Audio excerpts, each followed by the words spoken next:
ജ്യോതിഷ ഹസ്തരേഖ സംബന്ധമായ ഈ എളിയ വീഡിയോയിലേക്ക് എല്ലാവർക്കും സ്വാഗതം. ഇന്ന് പറയാൻ പോകുന്നത് ഈ പറയുന്ന ഒരു കാര്യം നിങ്ങളുടെ നെഞ്ചിൻ്റെ നേരെ പിടിച്ച് മഹാലക്ഷ്മിയെ വിളിച്ചാൽ മഹാലക്ഷ്മി പണം വളരെയധികം കുന്നുപോലെ ധനം നൽകും. അത് എന്ത് കാര്യമാണ് നെഞ്ചിൻ്റെ നേരെ പിടിക്കേണ്ടത്, മഹാലക്ഷ്മിയെ എങ്ങനെയാണ് വിളിക്കേണ്ടത്, ഏത് അത്ഭുത വരിയാണ് ഉരുവിടേണ്ടത് എല്ലാം ഞാൻ പറയുന്നുണ്ട്.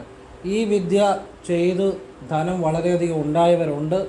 ഞാൻ ഇന്നലത്തെ വീഡിയോക്കകത്ത് പറഞ്ഞായിരുന്നു. അപ്പോൾ ഞാൻ തന്നെ പറഞ്ഞു കൊടുത്ത ചെയ്ത അവരുടെ അനുഭവങ്ങൾ പറഞ്ഞതിൻ്റെ അടിസ്ഥാനത്തിലാണ് നിങ്ങൾക്ക് ഞാൻ ഈ വിദ്യകൾ പറഞ്ഞു തരുന്നത്. അപ്പോൾ ഇതൊക്കെ അനുഭവമായ കാര്യങ്ങളാണ്. നിങ്ങൾ ശരിയായിട്ട് മനസ്സിലാക്കി ചെയ്താൽ നിങ്ങളുടെ ജീവിതത്തിലും വളരെയധികം ധനം വർദ്ധിച്ചു വരും. അങ്ങനെ ഒരുപാട് അനുഭവങ്ങൾ ഉണ്ടായിട്ടുണ്ട്. അപ്പോൾ ഞാൻ എന്നാലാകുന്ന രീതി വിശദമായിട്ട് പറയുന്നുണ്ട്. അത് ശരിയായിട്ട് മനസ്സിലാക്കാൻ ശ്രമിക്കുക. ഏതൊരാൾക്കും ചെയ്യാവുന്ന കാര്യമാണ്, എവിടെ ഇരുന്നുകൊണ്ട് ചെയ്യാവുന്ന കാര്യമാണ്. അപ്പോൾ ഞാൻ മുഴുവൻ പറയുന്നുണ്ട്. പിന്നെ അതുപോലെ തന്നെ നമ്മളിപ്പം ഒരു അപശകുനം നമുക്ക് കണ്ടു. അപ്പം നമ്മൾ ചിലപ്പം കരിന്തിരി കത്തുന്നു, അല്ലെങ്കിൽ നമ്മൾ ഉപയോഗിച്ചുകൊണ്ടിരിക്കുന്ന ഒരു സാധനം പെട്ടെന്ന് താഴെ വീണ് പൊട്ടുന്നു, അല്ലെങ്കിൽ നമ്മളുടെ കയ്യിരിക്കുന്ന നമ്മുടെ നമ്മുടെ ഇരിക്കുന്ന ഇപ്പം ധാന്യം, ഇപ്പോൾ അമ്മമാരാണെങ്കിൽ അരി അടുപ്പത്തിടാൻ പോകുന്നു, പെട്ടെന്ന് താഴെ പോകുന്നു, അല്ലെങ്കിൽ എണ്ണ താഴെ പോകുന്നു, അല്ലെങ്കിൽ ഒരു അപശകുനം കാണുന്നു. അപ്പോൾ നമുക്ക് ഈ അപശകുനം ചിലപ്പം ചില കാര്യങ്ങളുടെ സൂചനയാകാം, ചിലപ്പോൾ സൂചന അല്ലായിരിക്കാം. അപ്പോൾ ഈ അപശകുനം കാണുമ്പോൾ എല്ലാ അപശകുനങ്ങളും ഒരു സൂചനയല്ല, പക്ഷെ ചില ശകുനങ്ങൾ ചിലപ്പോഴൊരു ഭാവിയിലെ ഏതെങ്കിലും ഒരു സൂചനയായിരിക്കാം. അപ്പം നമ്മൾ ആ സിറ്റുവേഷനിൽ ഞാനീ പറയുന്ന ഒരു മന്ത്രം ജപിച്ചാൽ മതി, ഒരു അപശകുനം നിങ്ങളെ ബാധിക്കത്തില്ല. അങ്ങനെയുള്ള കാര്യം പറയുന്നുണ്ട്. അപ്പം വീഡിയോ മുഴുവൻ കാണാൻ ശ്രമിക്കുക. അതോടൊപ്പം നിങ്ങൾക്ക് ഇഷ്ടപ്പെട്ടെങ്കിൽ സബ്സ്ക്രൈബ് ചെയ്യുക, ലൈക്ക് ചെയ്യുക, നല്ല നല്ല ആളുകളിലേക്ക് ഷെയർ ചെയ്യുക. അതോടൊപ്പം ബെൽ ബട്ടൺ കൂടി ക്ലിക്ക് ചെയ്താൽ പുതിയ പുതിയ വീഡിയോകൾ നിങ്ങളിലേക്ക് എത്താൻ വേണ്ടി അത് ഉപകരിക്കും. ഞാൻ നേരിട്ട് കൺസൾട്ടിങ് ഇല്ല, വാട്സപ്പ് വഴി മാത്രമേ ഉള്ളൂ. വാട്സപ്പ് വഴി എടുക്കുന്ന വർക്കുകൾ പോലും സമയത്തിന് തീർക്കാൻ പറ്റുന്നില്ല, അതുകൊണ്ടാണ് നേരിട്ടില്ലാത്തത്. പിന്നെ ഫോൺ വിളിച്ചാൽ കിട്ടത്തില്ല, മിക്കവാറും വർക്കിൽ തന്നെ ആയിരിക്കും. ഹസ്തരേഖ, സംഖ്യാ ജ്യോതിഷം, ഗ്രഹനില, ഇതൊക്കെയാണ് ഞാൻ ചെയ്യുന്നത്. 1 മണിക്കൂർ കൊണ്ട് ചെയ്യുന്നതല്ല എൻ്റെ രീതി, സമയമെടുത്ത് ചെയ്യുന്നതാണ് എൻ്റെ രീതി. അപ്പോൾ അതുകൊണ്ട് തന്നെ എനിക്ക് ചെയ്യുന്നതിലൊരു സംതൃപ്തി കിട്ടണമെന്ന് എനിക്ക് നിർബന്ധമുണ്ട്. അതുപോലെ പരിഹാരങ്ങളും എനിക്ക് തൃപ്തിയായിട്ട് പരിഹാരം കിട്ടിയ ശേഷമേ കൊടുക്കത്തുള്ളൂ. അങ്ങനെ പറഞ്ഞ വർക്ക് എടുക്കത്തുള്ളൂ. ക്ഷേത്രത്തിലേക്കുള്ള നല്ല കാര്യങ്ങളും നല്ല പ്രാർത്ഥനകളും സ്വയം ചെല്ലാവുന്ന മന്ത്രങ്ങളും നല്ല മന്ത്രങ്ങളും അങ്ങനെ നല്ല കാര്യങ്ങളാണ് എല്ലാം പറഞ്ഞു കൊടുക്കുന്നത്. അതൊക്കെ ആവർത്തിച്ച് ചെയ്യേണ്ടി വരും, ചെയ്യേണ്ട രീതി ചെയ്യേണ്ടി വരും. അങ്ങനെ ചെയ്യാവുന്നുണ്ടോ ചെയ്യുക, അല്ലെങ്കിൽ ചെയ്യേണ്ടെന്നും പറയും. അങ്ങനെ പറഞ്ഞിട്ടേ വർക്ക് എടുക്കത്തുള്ളൂ. അപ്പോൾ ഇതാണ് രീതി. ഞാൻ പറഞ്ഞതേ ഉള്ളൂ. വർക്ക് ചെയ്യണമെന്നുള്ളൊരു വാട്സപ്പ് ഇടുക, ഫ്രീ ആകുമ്പോൾ ഞാൻ റിപ്ലൈ തരും. എല്ലാവരും ചെയ്യാൻ പറ്റത്തില്ല, വളരെ കുറച്ച് മാത്രമേ ചെയ്യുന്നുള്ളൂ. സാഹചര്യം പറഞ്ഞതേ ഉള്ളൂ. ഇത് ഓരോ വീഡിയോയിലും പറയുന്നതിൻ്റെ കാര്യം പുതിയതായിട്ട് കാണുന്നവരുണ്ടാവും. അപ്പോൾ അവർ അറിയാൻ വേണ്ടി പറയുന്നതേ ഉള്ളൂ, അല്ലാതെ മറ്റൊന്നും അങ്ങനെ മനസ്സിലാക്കുക. ആ ഒരു സാഹചര്യം പറഞ്ഞതേ ഉള്ളൂ. ഇനി വിഷയത്തിലേക്ക് വരികയാണ്. രാവിലെ എഴുന്നേറ്റ് നിങ്ങൾ ചൊല്ലുന്ന മന്ത്രങ്ങളൊക്കെ ചൊല്ലിക്കഴിഞ്ഞ് പതിവായിട്ട് ചൊല്ലുന്ന മന്ത്രങ്ങൾ മുടങ്ങാതെ എന്നും ചൊല്ലണം. നിങ്ങൾക്ക് ഫലം കിട്ടിയ വഴിപാടുകൾ നിങ്ങൾ ക്ഷേത്രത്തിൽ ചെയ്യുന്നുണ്ടെങ്കിൽ അതും സാധിക്കുന്ന പോലെ ആവർത്തിച്ച് ചെയ്തു പോരണം. ഈ 2 കാര്യങ്ങൾ എപ്പോഴും ശ്രദ്ധിച്ചുകൊള്ളുക. അപ്പോൾ നിങ്ങൾ രാവിലെ എഴുന്നേറ്റ് പതിവായിട്ട് ചൊല്ലുന്ന മന്ത്രങ്ങളൊക്കെ ചൊല്ലിക്കഴിഞ്ഞ് നിങ്ങൾ കയ്യും കാലും മുഖവും ഒന്ന് കഴുകുക. എന്നിട്ട് കിഴക്കോട്ട് തിരിഞ്ഞു നിന്നോ ഒരു തട്ടമെടുക്കുക. തട്ടമെന്ന് പറഞ്ഞാൽ ഞാൻ വേണമെങ്കിൽ കാണിച്ചു തരാം, നിങ്ങൾക്കത് ഉപകാരമായിരിക്കും. ചെറിയൊരു തട്ടം മതി, കണ്ടല്ലോ, ചെറിയൊരു തട്ടം. ഈ തട്ടത്തിനകത്ത് ഒരു കർപ്പൂരം വെക്കുക. കർപ്പൂരം വെച്ചിട്ട് അത് കത്തിച്ചിട്ട് നിങ്ങളുടെ നെഞ്ചോട് ചേർത്തല്ല, അല്പം അകത്തി പിടിക്കുക. നെഞ്ചിൻ്റെ നേരെ പിടിക്കണമെന്നുള്ളൂ, കണ്ടല്ലോ. ഇപ്പം നെഞ്ചോട് ചേർത്ത് പിടിക്കേണ്ട, അകത്തി പിടിക്കുക. നെഞ്ചിൻ്റെ നേരെ പിടിക്കണമെന്നുള്ളതേ ഉള്ളൂ. വ്യക്തമാണ് കേട്ടോ, ശരിയായിട്ട് ചെയ്യാൻ വേണ്ടി വിശദമായിട്ട് പറഞ്ഞു തരുന്നത്. അങ്ങനെ കത്തിച്ച കർപ്പൂരം നെഞ്ചിൻ്റെ നേരെ അകത്തി പിടിച്ച് കർപ്പൂര നാളത്തെ നോക്കി ഈ പറയുന്ന 3 മന്ത്രങ്ങൾ ജപിക്കണം. ഇതിൽ 3ാമത്തെ മന്ത്രം ഏറ്റവും അത്ഭുത ശക്തിയുള്ളൊരു മന്ത്രമാണ്. ഇത് ഞാൻ പറഞ്ഞു ഇങ്ങനെ എൻ്റെ നാവ് കൊണ്ട് തന്നെ പറഞ്ഞു കൊടുത്ത് ചെയ്തവർക്ക് ഒരുപാട് സാമ്പത്തിക അഭിവൃദ്ധി ഉണ്ടായിട്ടുണ്ട്. അവർ വാട്സപ്പിൽ അവരുടെ അനുഭവം പറഞ്ഞത് ഇപ്പോഴും കിടപ്പുണ്ട്. അതിൻ്റെ അടിസ്ഥാനത്തിലാണ് നിങ്ങൾക്ക് പറഞ്ഞു തരുന്നത്. പറഞ്ഞാൽ മനസ്സിലായി, ഇതെല്ലാം അനുഭവം ഉണ്ടായ കാര്യങ്ങളാണ്. അതുകൊണ്ടാണ് ഇപ്പോൾ, അല്ലാതെ അവിടെ ഇവിടെയും കാണുന്നതോ ഒന്നും കാര്യങ്ങളല്ല. ഇത് റിയലായിട്ട് ജീവിതം മാറ്റിയ കാര്യങ്ങളാണ്. ഞാൻ തന്നെ പറഞ്ഞു കൊടുത്തത്. അതുകൊണ്ടാണ് ഇത്ര വിശദമായിട്ട് പറഞ്ഞു തരുന്നത്. അപ്പോൾ നിങ്ങൾക്കത് ആവശ്യമുണ്ടെങ്കിൽ ശരിക്കും മനസ്സിലാക്കി ചെയ്താൽ നിങ്ങൾക്ക് ബലം ഉണ്ടാവും. അപ്പോൾ ഈ കർപ്പൂര നാളത്തെ നോക്കി കർപ്പൂരം കത്തിച്ച് നെഞ്ചിൻ്റെ നേരെ അകത്തി പിടിച്ചു തട്ടം വെച്ചു കർപ്പൂര നാളത്തെ നോക്കി. അപ്പം കർപ്പൂര നാളത്തെ നോക്കുമ്പോൾ മനസ്സ് ഏകാഗ്രമായിരിക്കണം. ആ സമയത്ത് എൻ്റെ വീട്ടിലെ കാര്യം, എൻ്റെ നാട്ടിലെ കാര്യം, എൻ്റെ ഓഫീസിലെ കാര്യം, എൻ്റെ ലോണിൻ്റെ കാര്യം ഇതൊന്നും ചിന്തിക്കരുത്. കർപ്പൂര നാളം മാത്രമായിരിക്കണം മനസ്സിൽ. അപ്പോൾ ആ കർപ്പൂര നാളത്തെ നോക്കി ഓം കൃഷ്ണായ നമ 3 തവണ ജപിക്കണം. അത് കഴിഞ്ഞു ഓം ഐം ശ്രീം ഹ്രീം ക്ലീം നമ. ഹായ ഹ്രീം കേട്ടോ, കാ ജപിക്കരുത്. കാരണം അത് എടുത്തു പറയുന്നത് അങ്ങനെ ചെയ്യുന്നവരും ഉണ്ട്. അതുകൊണ്ടായി പറയുന്നത്. എല്ലാവർക്കും അറിയാമെങ്കിലും ചിലരെങ്കിലും ചിലപ്പം തെറ്റായിട്ട് ചെയ്യരുത്. അതിനു വേണ്ടിയാണ് അത് 3 തവണ ജപിക്കുക. അതിനുശേഷം ഈ 3ാമത്തെ മന്ത്രമാണ് ഇതിൻ്റെ അകത്ത് ഏറ്റവും സീക്രട്ട്, ഏറ്റവും അത്ഭുത ശക്തിയുള്ള അതിൻ്റെ രഹസ്യം. കർപ്പൂരം തീർന്നെങ്കിൽ അല്ലെങ്കിൽ ഒരു കർപ്പൂരം കൂടി ഇട്ട് കൊടുക്കണം കേട്ടോ. സാധാ കർപ്പൂരം ആണേലും മതി. 3ാമത്തെ മന്ത്രം ഓം ശ്രീം ഹ്രീം ശ്രീം ക്ലീം ശ്രീ സിദ്ധലക്ഷ്മിയെ നമ. ഈ 3 തവണ കർപ്പൂര നാളത്തെ നോക്കി ജപിക്കുക. അതാണ് അതിൻ്റെ ഒരു രഹസ്യം. അപ്പോൾ ഈ 3ാമത്തെ മന്ത്രം ഞാൻ ഒന്നുകൂടെ പറയാം. ഓം ശ്രീം ഹ്രീം ഹ്രീം എന്നുള്ള ഹായ കേട്ടോ. ഒന്നുകൂടെ പറഞ്ഞു തരാം. ഓം ശ്രീം ഹ്രീം ശ്രീം ക്ലീം ശ്രീം എന്നില്ല അവസാനം, ശ്രീ സിദ്ധലക്ഷ്മിയെ നമ. ഇതിൻ്റെ അകത്ത് ജപിക്കുമ്പം ഓം സാധാരണ പോലെ ജപിക്കുക. ഒരുപാട് നീട്ടിയും കുറുക്കിയും ഒന്നും വേണ്ട, സാധാരണ പോലെ. ഒരുപാട് നീട്ടുമൊന്നും വേണ്ട, സാധാരണ പോലെ. ഓം ശ്രീം നീട്ടണം, ശ്രീം ഹ്രീം ഹ്രീം നീട്ടണം, ശ്രീം. ആ 3ാമത്തെ ശ്രീം ആദ്യത്തെ ശ്രീമിനേക്കാൾ കുറച്ചുകൂടി നീട്ടണം. അതെന്തിനാണ് നീട്ടുന്നത്? അവിടെ ആ കളി കിടക്കുന്നത്. മന്ത്രം തുറക്കണമെങ്കിൽ മന്ത്രപ്പൂട്ടുണ്ട്. അതിൻ്റെ ഒരു രഹസ്യം അറിയണം. എന്നറിയാം, കീലകവും ചില അക്ഷരങ്ങൾ നീട്ടി കുറുകി അങ്ങനെയൊക്കെ ഉണ്ട്. ശ്രീം 3ാമത്തെ പ്രാവശ്യം ആ ശ്രീം നീട്ടുമ്പോൾ ആ കൂടുതൽ നമ്മുടെ മനസ്സ് അതിലേക്ക് വരും. ശ്രീം പറഞ്ഞ് മനസ്സിലാകുന്നുണ്ടോ? നമ്മുടെ മനസ്സ് കൂടുതൽ അതിൽ ആ ബീജത്തിലേക്ക് മനസ്സിറങ്ങും. അപ്പം ഒന്നുകൂടെ പറഞ്ഞു തരാം. ഓം ശ്രീം ഹ്രീം ശ്രീം ക്ലീം. ക്ലീമും സാധാരണ പോലെ നീട്ടുക. ശ്രീ, ആ ശ്രീ അല്പം നീട്ടുക. ശ്രീ സിദ്ധലക്ഷ്മിയെ നമ. ഇങ്ങനെ ജപിക്കണം. ഇത് അനുഭവമുണ്ടായ ഒരാൾ പറഞ്ഞു തന്നാലേ ഇത് മനസ്സിലാകത്തുള്ളൂ. അല്ലാതെ വേറെ ചുമ്മാ ജപിച്ചുകൊണ്ടൊന്നും കാര്യമില്ല. അനുഭവമുണ്ടായ ഒരാൾ അല്ലെങ്കിൽ അത് ആചരിച്ച ഒരാൾ ആ അനുഭവത്തിൻ്റെ അടിസ്ഥാനത്തിൽ അതിൻ്റെ രഹസ്യം പറഞ്ഞു തരുമ്പോഴേ അത് നിങ്ങൾക്ക് ബലമാകത്തുള്ളൂ. അല്ലാതെ ഇത് കേട്ടോണ്ടോ ജപിച്ചോണ്ടോ പുസ്തകത്തിൽ വായിച്ചുകൊണ്ടോ അല്ലെങ്കിൽ ഒരാൾ പറഞ്ഞു തന്നുകൊണ്ടോ ഒന്നും ഒരു കാര്യവുമില്ല. ഏത് അക്ഷരം എങ്ങനെ ജപിക്കണം അത് നെഞ്ചിൻ്റെ നേരെ ഒരു ദീപം തെളിയിച്ച് അകത്തി പിടിച്ച് കർപ്പൂരം തെളിയിച്ച്, കർപ്പൂരം തീരുമ്പോൾ ഇട്ട് കൊടുത്തോണം. സാധാ കർപ്പൂരം ആണെങ്കിലും മതി. അങ്ങനെ ജപിക്കുമ്പോഴാണ് ആ മന്ത്രം വശമാകുന്നത്. മനസ്സിലാവുന്നുണ്ടോ? അതാണ് നിങ്ങൾക്ക് ഇത് ഞാനിങ്ങനെ പറഞ്ഞ് ചെയ്തവർക്ക് ജീവിതം മാറിയിട്ടുണ്ട്. അത് ശരിയായിട്ട് ചെയ്യണം. ആ പറഞ്ഞത് എങ്ങനെയാണോ അങ്ങനെ വിശ്വാസത്തോടെ ചെയ്യണം. അതെനിക്ക് ചെയ്യാൻ പറ്റത്തില്ല, അവനവനെ ചെയ്യാൻ പറ്റത്തുള്ളൂ. ഞാൻ ആ കറക്റ്റ് വഴിയാണ് പറഞ്ഞത്. അപ്പോൾ എന്തുകൊണ്ടാണ് നെഞ്ചിൻ്റെ നേരെ കർപ്പൂരം കത്തിച്ച് അകത്തി പിടിക്കുന്നത്? ഇന്ന് പിന്നെ താഴെ വെക്കാൻ വയ്യായിരുന്നു. നെഞ്ചിൻ്റെ നേരെ അകത്തി പിടിക്കുന്നത് ഈ നെഞ്ചിൻ്റെ ഭാഗത്തിന് ഒരുപാട് ആത്മീയമായ പ്രത്യേകതകളുണ്ട്. നെഞ്ചിൽ ആണ് അനാഹത ചക്രം കുടികൊള്ളുന്നത്. നെഞ്ചിലാണ് സദാശിവൻ കുടികൊള്ളുന്ന നെഞ്ചിലാണ്. അപ്പോൾ ആ നെഞ്ചിന് നമ്മളുടെ എല്ലാ ഇമോഷൻസും ആ ഹൃദയം കൊണ്ടാണ് നമ്മൾ മനസ്സിലാക്കുന്നത്. അപ്പം ഞാൻ എന്നെ അഭിസംബോധന ചെയ്യുന്നത് നെഞ്ചിൽ കൈ ചേർത്താണ് ഞാൻ. എന്നാൽ പിന്നെ എനിക്ക് ഇങ്ങനെ പറയാൻ വയ്യ, ഞാൻ തലയെ ചേർത്ത് പറയാൻ വയ്യ, എന്നാ വല്ലതും കയ്യിൽ ഞാൻ എന്ന് പറയാൻ വയ്യ. ഇതൊക്കെ ശരിയല്ലേ? തെറ്റാന്ന് പറയാൻ പറ്റുമോ? പക്ഷെ എന്തുകൊണ്ടാണ് ഞാൻ അല്ലെ നിങ്ങളെപ്പോഴും അഭിസംബോധന ചെയ്യുമ്പം നെഞ്ചിൽ ചേർത്ത് ഞാൻ എന്ന് പറയുന്നത്? അപ്പോഴാണ് നമുക്ക് ആ ഫീലിങ്സ് ഉണ്ടാകുന്നത്. ഞാനെന്നുള്ള ചിന്ത, ആ വികാരം ഉണ്ടാകുന്നത് അപ്പോഴാണ്. അതുകൊണ്ടാണ്.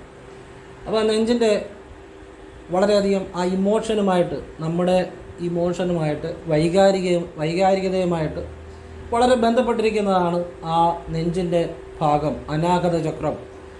ധനം എന്ന് പറഞ്ഞാൽ ശരിക്കും നമ്മളിലേക്ക് വരണമെങ്കിൽ വൈകാരികമായ ഒരു അറ്റാച്ച്മെൻറ്റ് നമുക്ക് ആ ധനം എന്ന് പറഞ്ഞ ചിന്തയാകുന്ന ഊർജ്ജവുമായിട്ടുണ്ടാകുമ്പോഴേ അത് നമ്മളിലേക്ക് അട്രാക്റ്റ് ചെയ്യത്തുള്ളൂ. അതാണ് അതിൻ്റെ രഹസ്യം. പിന്നെ ഈ ദീപം കത്തിക്കുക എന്ന് പറഞ്ഞാൽ ദീപം നോക്കി നമ്മൾ മനസ്സൊന്ന് സ്റ്റഡിയാകാൻ വേണ്ടിയാണ് ഈ ദീപം നോക്കി മന്ത്രം ജപിക്കുന്നത്. കാരണം ദീപത്തെ നോക്കി നമ്മൾ ജപിക്കുമ്പോൾ നമ്മുടെ മനസ്സ് അതിലേക്ക് വരികയും നമ്മളെ ഇപ്പം ദീപത്തെ നോക്കി ഇങ്ങനെ മന്ത്രം ജപിക്കുമ്പോൾ നമ്മുടെ ശ്രദ്ധ ഇതിലേക്ക് വരികയും ഇവിടുന്നൊരു ഫോഴ്സ് നമ്മുടെ ആജ്ഞയിലേക്ക് വരികയും നമ്മുടെ മനസ്സ് കൂടുതൽ ഏകാഗ്രമാവുകയും ചെയ്യുന്ന കാര്യം പൂർണ്ണ ശ്രദ്ധയോടെ മുഴുകി ചെയ്യാൻ സാധിക്കുകയും ചെയ്യും. അതുകൊണ്ടാണ് ആ ദീപത്തെ നോക്കി ചെയ്യുന്നത്. നാദാ പരമ്പരയിൽ ശൈവ സിദ്ധന്മാരുടെ ഒക്കെ അല്ലെ ആത്മീയമായ ഇപ്പം ഗോരക്കറുടെയൊക്കെ പരമ്പരയിൽ മഹാഗുരു ഗോരക്കറുടെയൊക്കെ പരമ്പരയിൽ ഈ ധൂനിയെ നോക്കി മന്ത്രം ജപിക്കുന്ന ഒരു പതിവുണ്ട്. ധൂനി എന്ന് വെച്ചാൽ അവർ ഈ അഗ്നി കത്തിച്ചിട്ട് അതേ നോക്കി മന്ത്രം ജപിക്കും. അങ്ങനെ മന്ത്രം ജപിച്ചാൽ പെട്ടെന്ന് വശമാകും എന്നുള്ളതാണ്. പിന്നെ അഗസ്ത്യരുടെ ചില താളിയോല രഹസ്യങ്ങളിലും ഈ ദീപം കത്തിച്ചിട്ട് അതിനെ നോക്കി ഓം നമ ശിവായയും ശിവായ നമയും പ്രത്യേക രീതിയിൽ ജപിക്കുന്ന ചില പദ്ധതികളുണ്ട്. അതൊക്കെ പെട്ടെന്ന് ബലമുണ്ടാകുന്നതാണ്. പിന്നെ ദീപം തെളിയിച്ച ത്രാടകം എന്നൊരു വിദ്യയുണ്ട്. അത് ദീപത്തെ നോക്കി നമ്മൾ ഓം നമ ശിവായ അല്ലെ നമശിവായ അല്ലെങ്കിൽ ദീപത്തെ ശ്രദ്ധിച്ചിരുന്നാലും അത് നമ്മുടെ ആജ്ഞ കൂടുതൽ ആക്റ്റീവ് ആകാനും ഒക്കെ അത് ഉപകരിക്കും. നമ്മുടെ ഉള്ളിലുള്ള ബോധം ഒരു ഏകീകൃത ഭാവത്തിലേക്ക് വരുവാനും അത് ആജ്ഞയിൽ കൂടുതൽ ആജ്ഞയിൽ കൂടുതൽ ഫോക്കസ് ചെയ്യാനും ഒക്കെ ഉപകരിക്കും. ഇങ്ങനെ നിരവധി വിദ്യകളുണ്ട്. അപ്പോൾ ഈ വിദ്യകളൊക്കെ നമുക്ക് ചേർന്നത് നമുക്ക് മനസ്സിലാക്കി ചെയ്യുമ്പോഴേ അത് പ്രയോജനം ലഭിക്കത്തുള്ളൂ. അല്ലാതെ നമ്മൾ എത്ര വിദ്യകൾ പഠിച്ചാലും എത്ര പുസ്തകങ്ങൾ വായിച്ചാലും ആരിൽ നിന്ന് ഗ്രഹിച്ചാലും ഒരു വിദ്യ വശപ്പെടണമെന്നുണ്ടെങ്കിൽ അത് അനുഭവത്തിലൂടെ മാത്രമേ അല്ലെങ്കിൽ അതിലെ ശരിയായിട്ടുള്ള കാര്യങ്ങൾ മനസ്സിലാക്കി ചെയ്യുമ്പോൾ മാത്രമേ അത് ബലമാകത്തുള്ളൂ. ഞാൻ ക്രിയാകുണ്ടലിനി പ്രാണായാമം ഗുരുവിൽ നിന്ന് സ്വീകരിച്ചതാണ്. അപ്പം അതുപോലെ തന്നെ ശിവവിദ്യ ഞാൻ വർഷങ്ങളായിട്ട്, അതായത് ശൈവ സിദ്ധന്മാർ ചെയ്ത വിദ്യകൾ ചെയ്യുന്നുണ്ട്. പക്ഷേ ഞാൻ ഒരുപാട് വർഷങ്ങളായിട്ട് ചെയ്യുന്നുണ്ട്. ഇങ്ങനെ ചെയ്തുകൊണ്ടിരുന്നപ്പോൾ ഒരിക്കൽ ഞാൻ ധ്യാനത്തിൽ ഇരിക്കുമ്പോൾ ആ ഗുരുക്കന്മാരാണോ ഭഗവാനാണോ എന്നെനിക്കറിയില്ല, എനിക്ക് ഒരു നിർദ്ദേശം നൽകി, ഈ വിദ്യ നീ ഇങ്ങനെ ചെയ്യ്, അത് വശപ്പെടുമെന്ന്. എത്ര വർഷം കഴിഞ്ഞാണെന്നറിയോ എനിക്ക് ആ ഒരു നിർദ്ദേശം കിട്ടുന്നത്. ഒരു പക്ഷേ എൻ്റെ ഗുരുക്കന്മാരായിരിക്കാം, ശൈവ ഗുരുക്കന്മാരായിരിക്കാം, ശൈവ സിദ്ധന്മാരായിട്ടുള്ള, അല്ലെ ഭഗവാൻ തന്നെ ആയിരിക്കാം, അല്ലെ ഭഗവാൻ നിയോഗിച്ച ഏതെങ്കിലും ഗുരുക്കന്മാരായിരിക്കാം. എന്താണേലും കൊള്ളാം, ഞാൻ വർഷങ്ങളോളം ശിവവിദ്യ ശ്വാസത്തെ ചേർത്ത് ഇങ്ങനെ ജപിച്ചു ഒരുപാട് നാൾ ജപിച്ചു. അപ്പം ഒരുപാട് വർഷങ്ങൾ ജപിച്ചു. അങ്ങനെ അപ്പം ഞാൻ ജപിക്കുമ്പോൾ എൻ്റെ മനസ്സിൽ വേറെ ചിന്തയൊന്നുമില്ല, നിഷ്കളങ്കമായ മനസ്സുകൊണ്ടാണ് ചിന്തിക്കുന്നത്. എനിക്ക് വേറെ കാര്യങ്ങളൊന്നും ചിന്തിക്കാനുമില്ല. അപ്പോൾ ഞാൻ ഭഗവാനെ എന്നുള്ള ചിന്ത മാത്രമേ ഉള്ളൂ. ഞാൻ ഭഗവാനോടൊന്നും ആവശ്യപ്പെടാറില്ല. എനിക്ക് ഭൗതികമായ വലിയ വീട് അല്ലെ വലിയ ഭൂമി അല്ലെങ്കിൽ ധാരാളം ഭൂമി അല്ലെ പേര് പ്രശസ്തി ഇതൊന്നും ഞാൻ ഭഗവാനോടോ ഒരു ക്ഷേത്രത്തിൽ പോയാലോ പ്രാർത്ഥിക്കാറില്ല. എന്നാൽ ശരിക്കും പറഞ്ഞാൽ എനിക്ക് സ്വന്തം പേര് എനിക്ക് വീടില്ല. ഞാൻ കുടുംബത്തിൽ ആണ് താമസിക്കുന്നത്. അപ്പോൾ ഒരു വീട് ഒരു സ്വന്തം വാങ്ങുക എന്നൊക്കെ ഉള്ളത് എൻ്റെ വലിയൊരു ആഗ്രഹമാണ്. പക്ഷേ എങ്കിൽ പോലും ഞാൻ ഒരിക്കലും ഭഗവാനോട് ആവശ്യപ്പെട്ടിട്ടില്ല. എനിക്ക് യോഗമുണ്ടെങ്കിൽ അത് കിട്ടട്ടെ ഇല്ലേ വേണ്ട, അങ്ങനെ ഞാൻ ചിന്തിക്കുന്നുള്ളൂ. അല്ലാതെ ഞാൻ ഭഗവാനോടൊന്നും ആവശ്യപ്പെട്ടിട്ടില്ല. വീടായിക്കോട്ടെ ഒന്നും ഞാൻ ഭഗവാനോട് ആവശ്യപ്പെട്ടിട്ടില്ല. അങ്ങനെ നിഷ്കളങ്കമായിട്ട് ഒരു ചിന്തയും ഇല്ലാതാണ് ഞാൻ ഭഗവാനെ വിളിക്കുന്നത്. ഒരു ക്ഷേത്രത്തിൽ പോയാൽ പോലും ഏത് ക്ഷേത്രം ആയിക്കോട്ടെ ഞാനൊന്നും ആവശ്യപ്പെടാറില്ല. അവിടുത്തെ ദേവനോടോ ദേവിയോടോ എനിക്കത് വേണം എനിക്കിത് വേണം ഒന്നും ഞാൻ പറയാറില്ല. കാരണം എനിക്ക് അവിടെ തൊഴുമ്പോൾ എനിക്കൊരു അനുഭൂതി കിട്ടാറുണ്ട്. ഞാൻ ആ ചൈതന്യത്തെ അറിയാറുണ്ട്. അത് ലയിച്ച് ഞാൻ നിൽക്കും. അല്ലാതെ എനിക്ക് അവിടെ വേറെ ഒന്നും വേണ്ട. പിന്നെ ഞാൻ വേറെ വല്ലവർക്കും വേണ്ടി വല്ലതും ചിലപ്പോൾ പ്രാർത്ഥിക്കാറുണ്ട്, അത്രയേ ഉള്ളൂ. അപ്പോൾ ഞാൻ ഭഗവാനെ അങ്ങനെ ശിവവിദ്യ ചെയ്ത് കഴിഞ്ഞപ്പോൾ എനിക്കൊരു ദിവസം ഇതുപോലെ വർഷങ്ങളോളം ചെയ്ത് കഴിഞ്ഞപ്പോൾ ഒരു നിർദ്ദേശം കിട്ടി, ഈ വിദ്യ നീ ഇങ്ങനെ ചെയ്യുക ബലമാകുമെന്ന്. അത് സത്യം പറഞ്ഞാൽ പറയുമ്പം കുളിര് പോരുകയാണ്. സത്യത്തിൽ ഞാനത് അങ്ങനെ ചെയ്തു. അതിൻ്റെ അനുഭവം എനിക്കുണ്ടായി, ശിവാനുഭവം ഉണ്ടായി.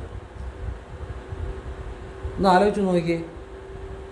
അപ്പം ഈ ഏതൊരു വിദ്യയാണേലും അതിൻ്റെ അകത്തൊരു പ്രത്യേക രഹസ്യം കാണും.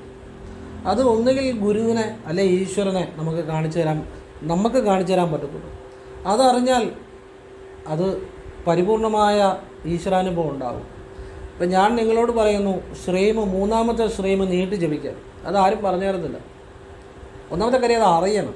അത് അറിയണമെന്നുണ്ടെങ്കിൽ 1000-ൽ ഒരാൾക്ക്, 10,000-ൽ ഒരാൾക്ക്, 1,00,000-ൽ ഒരാൾക്ക് മാത്രമേ ഭഗവാന് ചില ഉൾക്കാഴ്ചകൾ കൊടുക്കത്തുള്ളൂ. അല്ലാതെ ഒന്നും അറിയാൻ പറ്റത്തില്ല. പറഞ്ഞാൽ മനസ്സിലായി. ഒറ്റ കാര്യം മതി ജീവിതത്തിൽ മാറ്റം വരാൻ. ഒറ്റ കാര്യം ശരിയായിട്ട് മനസ്സിലാക്കിയാൽ മതി. ഒരുപാട് കാര്യങ്ങളൊന്നും മനസ്സിലാക്കണമെന്നില്ല. എന്ന് പറഞ്ഞ പോലെ ഈ ശിവവിദ്യ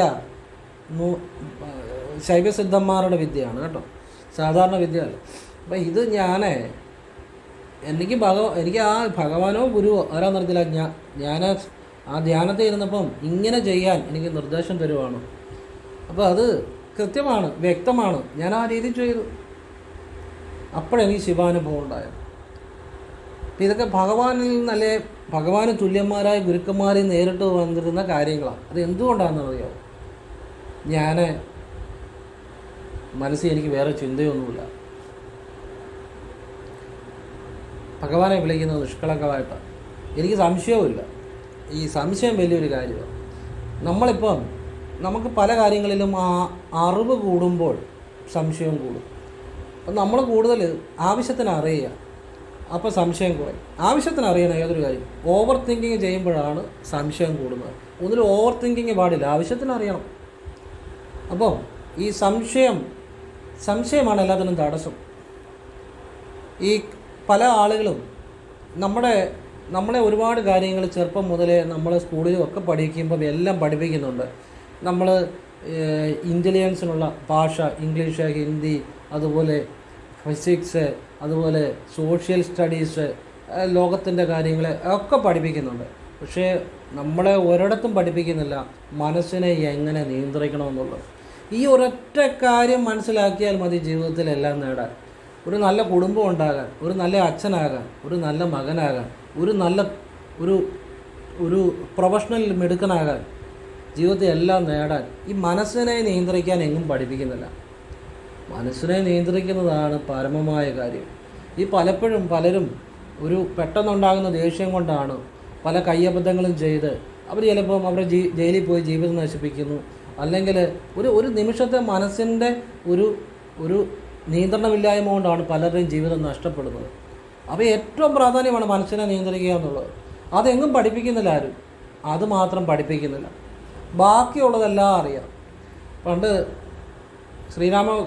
ശ്രീരാമകൃഷ്ണ പരമഹംസൻ ഒരു കഥ പറയുന്ന പോലെ, അതായത് ഒരു തോണിയിൽ പണ്ഡിതന്മാർ തോണിയിൽ പോവുകയാണ്.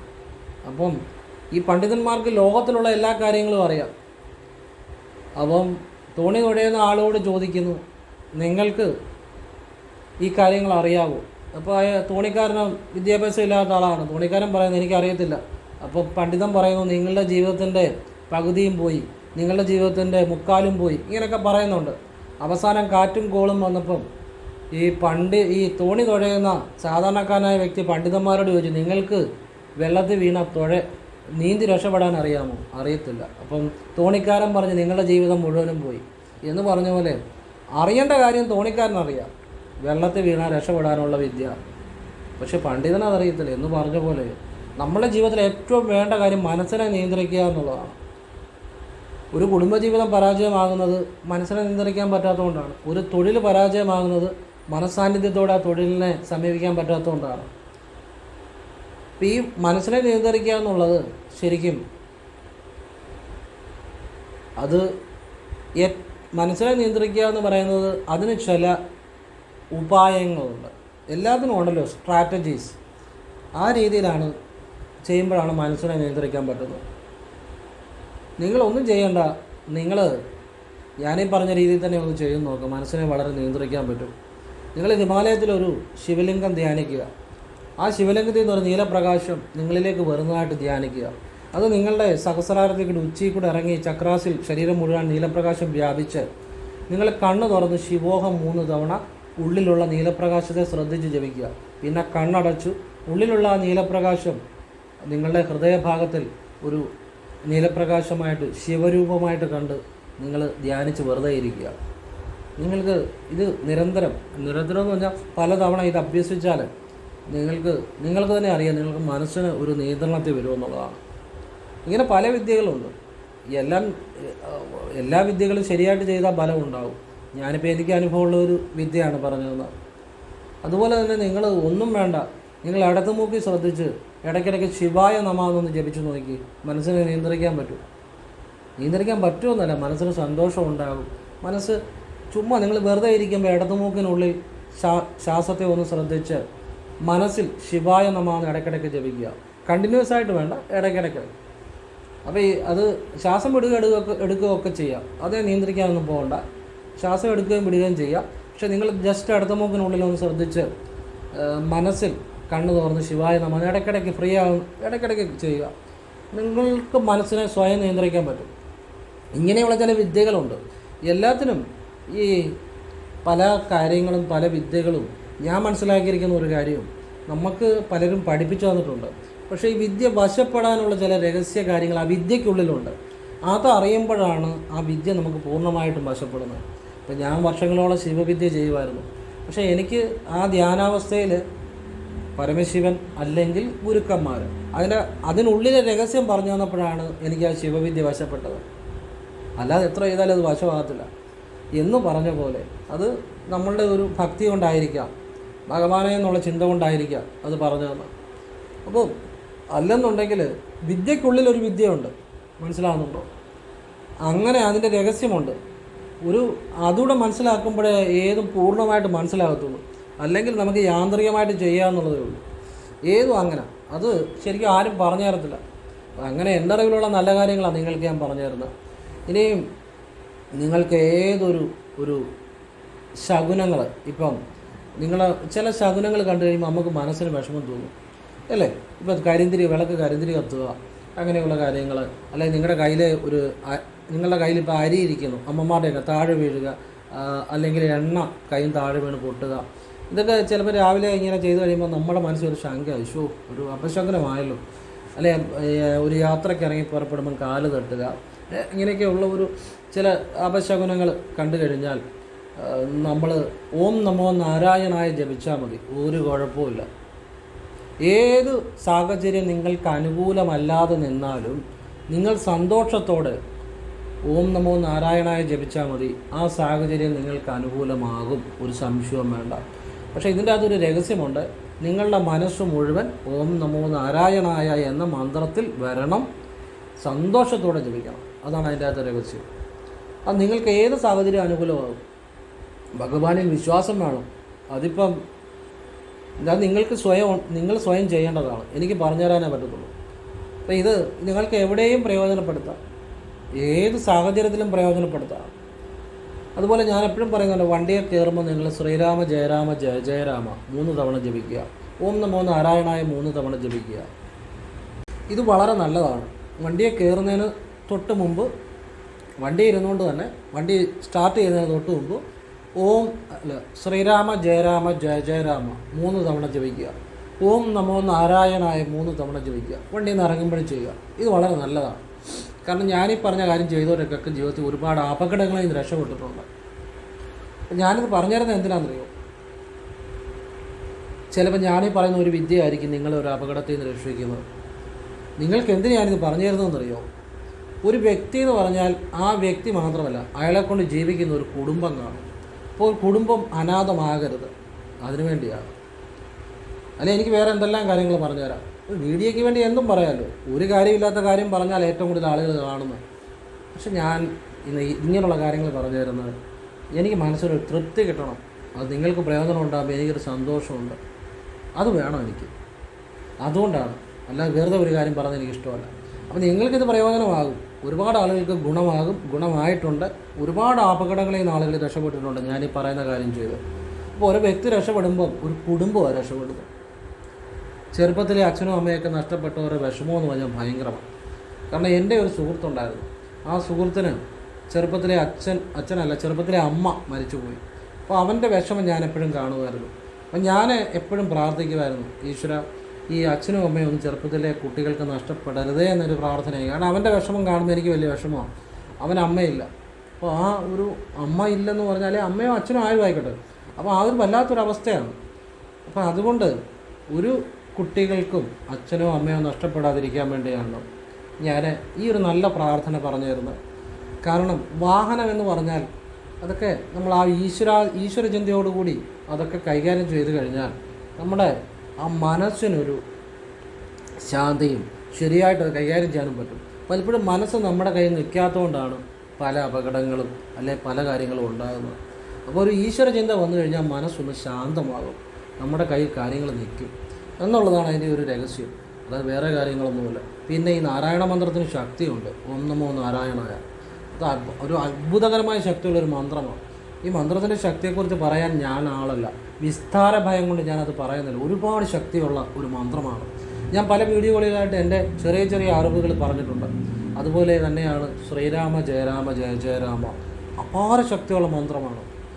അത് ഇതിനെക്കുറിച്ച് പറഞ്ഞാൽ ആരാലും അത് പൂർണ്ണമായിട്ട് വിവരിക്കാൻ പറ്റത്തില്ല, അത്ര ശക്തിയാണ്. അപ്പോൾ അങ്ങനെ ആ ശക്തിയുള്ള ആ രണ്ട് മന്ത്രങ്ങളൂടെ ആകുമ്പോൾ നിങ്ങളുടെ ജീവിതത്തിന് അതൊരു സുരക്ഷയാകും.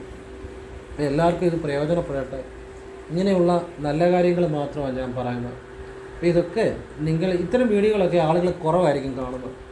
ഒരു കാര്യവുമില്ലാത്ത കാര്യങ്ങൾ ചെയ്താൽ, ഇപ്പം ചുമ്മാ ഒരു 1000 പട്ടം എടുത്ത് ഞാൻ പറത്തുക, അല്ലെങ്കിൽ ഞാൻ ചുമ്മാ വെള്ളത്തിലോട്ട് ഇത് ചാടുക, അങ്ങനെ ഒരു വീഡിയോ ഇട്ടാൽ ചിലപ്പോൾ മില്യൺസ് ആളുകൾ കാണും. കാരണം ഈ കാണുന്നവനൊരു ഗുണവുമില്ല, പക്ഷെ അയാൾക്കൊരു അബദ്ധം പറ്റിയെന്ന് കാണുമ്പം ഒരു സുഖം. ഇങ്ങനെ ഈ മനുഷ്യൻ അങ്ങനെയുള്ള കാര്യങ്ങൾ കാണാനാണ് കൂടുതൽ ഇഷ്ടം. ഒരു തോട്ടിൽ ഞാനൊരു എടുത്ത് ചാടുക, അല്ലെങ്കിൽ എനിക്കൊരു അബദ്ധം പറ്റി തോട്ടിൽ പോകുന്നതായിട്ട് ഷൂട്ട് ചെയ്യുക, അതൊക്കെയാണെങ്കിൽ ഒരുപാട് ആളുകൾ കാണും. പക്ഷെ ഇങ്ങനെയുള്ള നല്ല കാര്യങ്ങളൊന്നും ആളുകൾ കാണാറില്ല. അതുകൊണ്ട് ഇതിപ്പോൾ ഒരു 5000 10,000 ഓടിയിട്ട് ഇതൊരു മൂലയിലോട്ട് അങ്ങ് മാറിപ്പോകും. എൻ്റെ എല്ലാ വീഡിയോകളും നിങ്ങൾ നോക്കിക്കോ, ഇതുപോലെയുള്ള നല്ല കാര്യങ്ങളാണ്. പക്ഷേ ഒരു 5000 10,000 ഓടിക്കഴിഞ്ഞ് പിന്നെ അത് ഓടത്തില്ല, ഒരു മൂലയിലോട്ട് മാറും. നിങ്ങൾ നോക്കിക്കോ ഞാൻ പറയുന്നത്. ചില വീഡിയോകൾ മാത്രം ചിലപ്പോൾ ഓടിയെന്നിരിക്കും. അപ്പോൾ അതുകൊണ്ട് നിങ്ങളിങ്ങനെയുള്ള നല്ല കാര്യങ്ങൾ നിങ്ങൾക്ക് ഒന്നുകിൽ നിങ്ങൾ മറ്റുള്ളവരോട് പറഞ്ഞു കൊടുക്കുക, അല്ലെങ്കിൽ നിങ്ങൾക്ക് ഞാൻ പറഞ്ഞു കൊടുക്കുന്ന പോലെ പറഞ്ഞു കൊടുക്കാൻ പറ്റുമെങ്കിൽ നിങ്ങൾ പറഞ്ഞു കൊടുക്കുക, അല്ലെങ്കിൽ നിങ്ങൾ വീഡിയോ ഷെയർ ചെയ്യുക. നിങ്ങൾ പറഞ്ഞു കൊടുത്താലും മതി, എങ്ങനെയാണെങ്കിലും മതി. നല്ല നല്ല ആളുകളിലേക്ക് എത്തണം. അപ്പോൾ ഒരുപാട് ആളുകളുടെ ജീവിതത്തിൽ അത് ഗുണമുണ്ടാകും. അത്രയേ ഉള്ളൂ. അത് എങ്ങനെ നിങ്ങൾ പറഞ്ഞു കൊടുത്താലും കൊള്ളാം, വീഡിയോ ഷെയർ ചെയ്താലും കൊള്ളാം. ഇനിയിപ്പോൾ ഷെയർ ചെയ്യുമ്പോൾ എനിക്ക് വ്യൂസ് കിട്ടും എന്ന് നിങ്ങൾക്കൊരു ചിന്ത അതിനുവേണ്ടി പറയുന്നതാണെങ്കിൽ നിങ്ങൾ പറഞ്ഞു കൊടുത്താലും മതി. എനിക്കിതൊന്നും ബാധിക്കുന്ന കാര്യമില്ല. ആളുകൾക്കെല്ലാം പ്രയോജനം കിട്ടണം, അവർക്കൊരു സന്തോഷം ഉണ്ടാകണം, അവരുടെ ജീവിതം മാറണം. അത് നമുക്കൊരു സന്തോഷമാണ്. അതിനുവേണ്ടി ഇതെല്ലാം പറഞ്ഞു തരാം. അപ്പോൾ ഇത് പരമാവധി ആളുകളിലേക്ക് നിങ്ങൾ എത്തിക്കുക, ഇങ്ങനെയുള്ള നല്ല കാര്യങ്ങൾ. അല്ലാതെ ചുമ്മാ ആവശ്യമില്ലാത്ത കുറേ നമുക്ക് വേണ്ടാത്ത കുറേ കാര്യങ്ങൾ അറിയുന്നതിനകത്ത് ഒരു കാര്യമില്ല.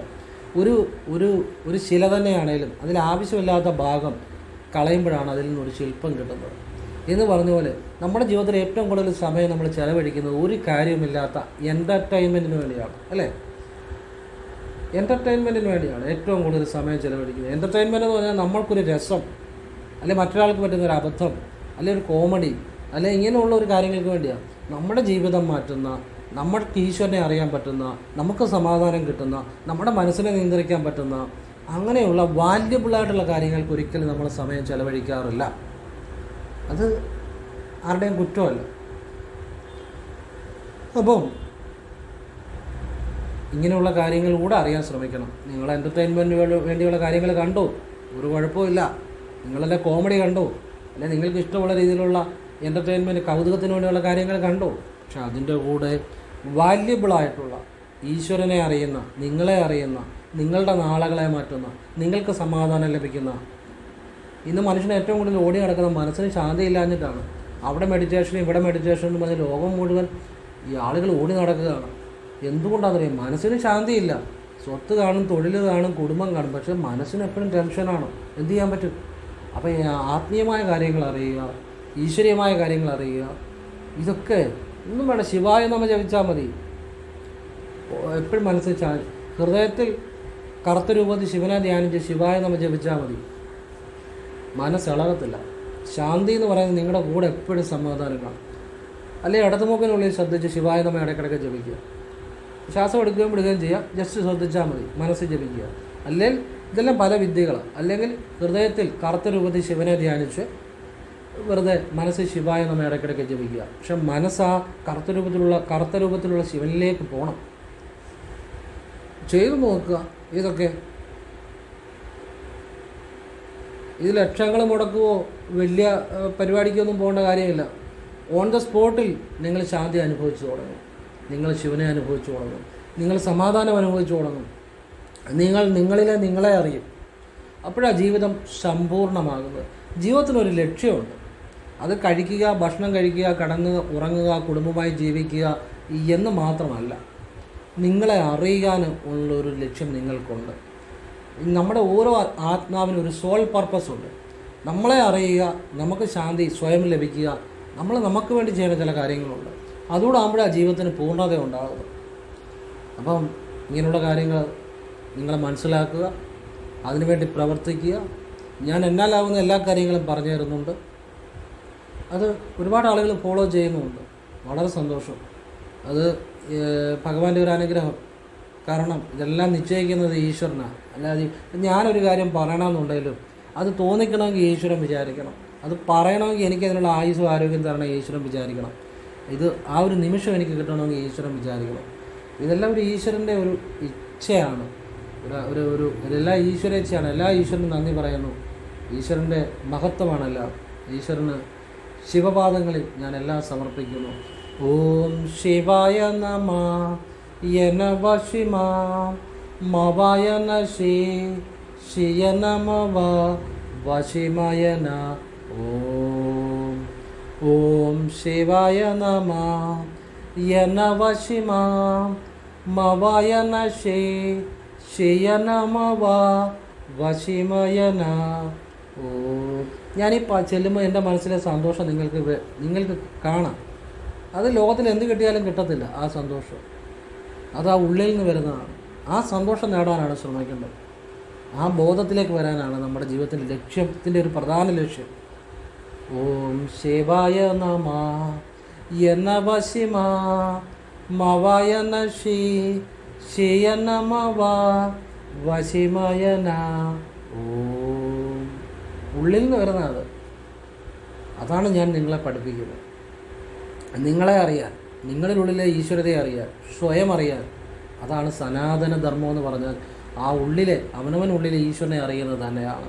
അതെന്നും നിലനിൽക്കുന്നതാണ്. അതുകൊണ്ട് സനാതനം എന്ന് പറയുന്നത്. ഓം ശിവം സർവം ശിവോഹം, ദേഹം ശംഭും ശിവോഹം, ദേവം വിഭും ശിവോഹം, ഗുരും പരം ശിവോഹം. ശിവശിവ എങ്കിലർ തീവിണയാളർ, ശിവശിവ என்றிடாத் തീവിണയുമാലും, ശിവശിവ என்றிடாத் ഏവരുമാവർ, ശിവശിവ എന്നാൽ ശിവഗതിദാനം. ശിവോഹം ന പുണ്യം ന പാപം ന സൗഖ്യം ന ദുഃഖം ന മന്ത്രം ന തീർത്ഥം ന വേദം ന യജ്ഞം ന കർമ്മം ന അകർമ്മം ന ജന്മം ന മൃത്യു ന മോക്ഷം. അഹം ഭോജനം നൈവ ഭോജ്യം ന ഭോക്തു ചിദാനന്ദരൂപം. ശിവോഹം ശിവോഹം ചിദാനന്ദരൂപം. ശിവോഹം ശിവോഹം ചിദാനന്ദരൂപം. ശിവോഹം ശിവോഹം. നിങ്ങൾ ഈ ശിവായ നമ ഞാൻ പറയുന്ന രീതിയിൽ ചെയ്ത് നോക്കിയാൽ തന്നെ നിങ്ങളുടെ മനസ്സിനൊരു വലിയ അനുഭവം കിട്ടും. ശിവായ നമ ശിവായ നമ ശിവായ നമ. നീട്ടി ജപിക്കണം. ശിവായ എന്നുള്ള നീട്ടി ജപിക്കണം. നമ്മളെ മനസ്സതിൽ ലയിക്കണം. ശിവായ നമ ശിവായ നമ. നീട്ടുന്നത് നിങ്ങളെ കൊണ്ട് പറ്റുന്ന പോലെ നീട്ടുക.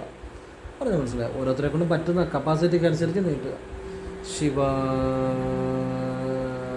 നമ ശിവായ നമ ശിവായ നമ.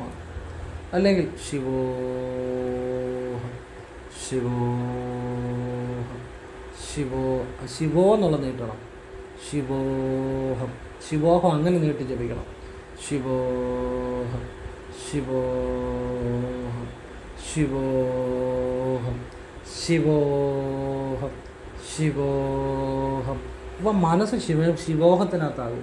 നിങ്ങളുടെ ബോധം ആ ശിവോഹം എന്നുള്ള ആ ഒരു ശിവബോധത്തിലേക്ക് ആ മനസ്സ് വരും. അങ്ങനെ ഒരു തവണ പോലും മനസ്സ് വന്നാൽ അതൊരനുഭവമാണ്. നിങ്ങൾക്ക് ജീവിതത്തിൽ കിട്ടാൻ പറ്റുന്ന ഏറ്റവും വലിയ അനുഭവമാണ്. കാരണം സത്യബോധമാണ്, ശിവബോധം, പരമമായ ബോധമാണ്. ഇതൊന്നും നിങ്ങൾക്ക് എങ്ങൊന്നും കിട്ടത്തില്ല. ഞാനീ പറയുന്ന ഈ കാര്യങ്ങളൊന്നും ഒരിടത്തും. നിങ്ങൾ ഒരുപാട് കാര്യങ്ങൾ അറിയുന്നുണ്ടായിരിക്കും, ചെയ്യുന്നുണ്ടായിരിക്കും. അതൊന്നും ഇതല്ല. ഇതൊരിക്കലും അതൊന്നും ആകത്തുമില്ല. ഇത് പരമമായ ശിവനിലേക്കുള്ള വഴിയാണ്. The way to Shiva, the ultimate consciousness. അവിടെ യാതൊന്നുമില്ല. അവിടെ സത്യം, സത്യബോധം, സന്തോഷം, അത് മാത്രമേ ഉള്ളൂ. ഭഗവാൻ എല്ലാവരെയും അനുഗ്രഹിക്കട്ടെ. ഇത് ഞാൻ നിങ്ങൾക്ക് പറഞ്ഞു തരുന്നത്, ശിവഭഗവാൻ എനിക്ക് സ്വപ്ന ദർശനം നൽകി ഇങ്ങനെയുള്ള കാര്യങ്ങൾ കേൾക്കാൻ ആളുണ്ട്, നീ പറയണം എന്നൊരു അരുളപ്പാട് സ്വപ്ന ദർശനത്തിൽ നൽകിയതുകൊണ്ടാണ് ഞാൻ ഈ ശിവവിദ്യകൾ പറഞ്ഞു തരുന്നത്. ഇത് ഭഗവാൻ അറിയുന്നുണ്ട്. ഇത് അറിയുന്നവരെയും ഭഗവാൻ അറിയുന്നുണ്ട്. എനിക്ക് ഉത്തമ വിശ്വാസമുണ്ട്. അല്ലാതെ വെറുതെ ഒന്നും പറഞ്ഞു തരുന്നതല്ല. ഭഗവാന്റെ ഒരു ഇച്ഛ ഇതിൻ്റെ പുറകിലുണ്ട്. ഞാൻ ആരുമല്ല, ഭഗവാനെ ഓരോ ശ്വാസത്തിലും ധ്യാനിക്കുന്ന ഒരു ഞാനെന്നുള്ള ചിന്തയില്ലാതെ ഭഗവാനിൽ ലയിച്ചിരിക്കുന്ന ഒരു ചൈതന്യം മാത്രമാണ്. ഭഗവാനാണ് എല്ലാം. ശിവോഹം. എല്ലാവരെയും ഈശ്വരൻ അനുഗ്രഹിക്കട്ടെ. അപ്പം നല്ല കാര്യങ്ങളാണ് എല്ലാം പറഞ്ഞത്. ഇത് നന്മയെന്ന് മാത്രം എപ്പോഴും നന്മ ഉണ്ടായിക്കൊണ്ടിരിക്കും. തിന്മയെന്നൊരിക്കലും നന്മ ഉണ്ടാകത്തില്ല. അങ്ങനെ തിന്മ ചെയ്തിട്ട് നന്മ പ്രതീക്ഷിക്കുകയും ചെയ്യരുത്. നല്ല കാര്യങ്ങൾ ചിന്തിക്കുക, നല്ല കാര്യങ്ങൾ ചെയ്യുക. അതിൻ്റെ റിസൾട്ടാണ് നല്ല കാര്യങ്ങൾ. ഒരു തിന്മ ചെയ്തിട്ട് നല്ല റിസൾട്ട് വരുമെന്ന് ചിന്തിക്കരുത് ഒരിക്കലും. അതുകൊണ്ട് നല്ല കാര്യങ്ങളെ അറിയുക, അത് ശരിയായിട്ട് മനസ്സിലാക്കുക. നിങ്ങൾ ഒരു യാത്ര പോകുന്നു, നിങ്ങൾ തെറ്റായ വഴിയാണ് സഞ്ചരിക്കുന്നതെങ്കിൽ നിങ്ങളുടെ ആ യാത്ര പലപ്പോഴും ആ സമയത്തിന് എത്താൻ സാധിക്കത്തില്ല. അത് വേസ്റ്റാണ്. ജീവിതമാകുന്ന ഒരു യാത്രയാകുമ്പോൾ അത് തെറ്റായ വഴിയിലാണ് നിങ്ങൾ മുഴുവൻ സഞ്ചരിക്കുന്നതെങ്കിൽ ജീവിതം വേസ്റ്റാണ്. അതുകൊണ്ട് ശരിയായ വഴിയിൽ സഞ്ചരിക്കുക, സത്യമുള്ള കാര്യങ്ങൾ അറിയുക.